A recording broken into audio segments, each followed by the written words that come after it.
chinesische Regierung gab bekannt, dass man wegen systematischer Unterdrückung ein Verfahren gegen den ehemaligen Gouverneur der Xinjiang-Region, Nur Baekri, einleiten wird. Er soll seinen Einfluss benutzt haben, um Vetternwirtschaft zu betreiben.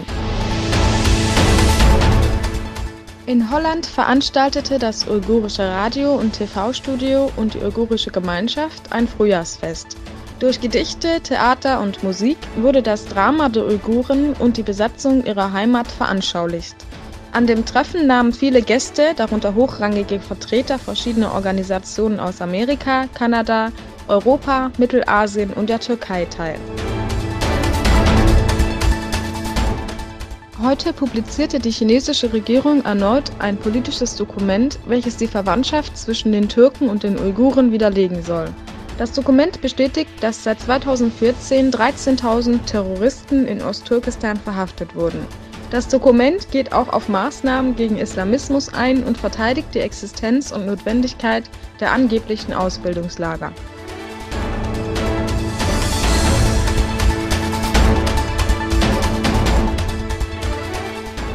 Der Präsident Mosambiks, Filipe Nyusi, teilte mit, dass der heftige Sturm bis zu 1000 Todesopfer gefordert haben könne. Die Großstadt Beira ist offenbar weitgehend zerstört. Tausende Menschen sind obdachlos. Das amerikanische Wall Street Journal behauptet, dass die Trump-Regierung sich darauf vorbereitet, 100 US-Soldaten weiterhin in Syrien zu stationieren. Das Journal behauptet weiter, dass Trump von seinen europäischen Verbündeten fordert, in der Region zu bleiben, um logistische Unterstützung und Ausbildung zu gewährleisten. General Joseph Dunford, Vorsitzender des Generalstabs der US-Streitkräfte, wies diese Anschuldigungen zurück.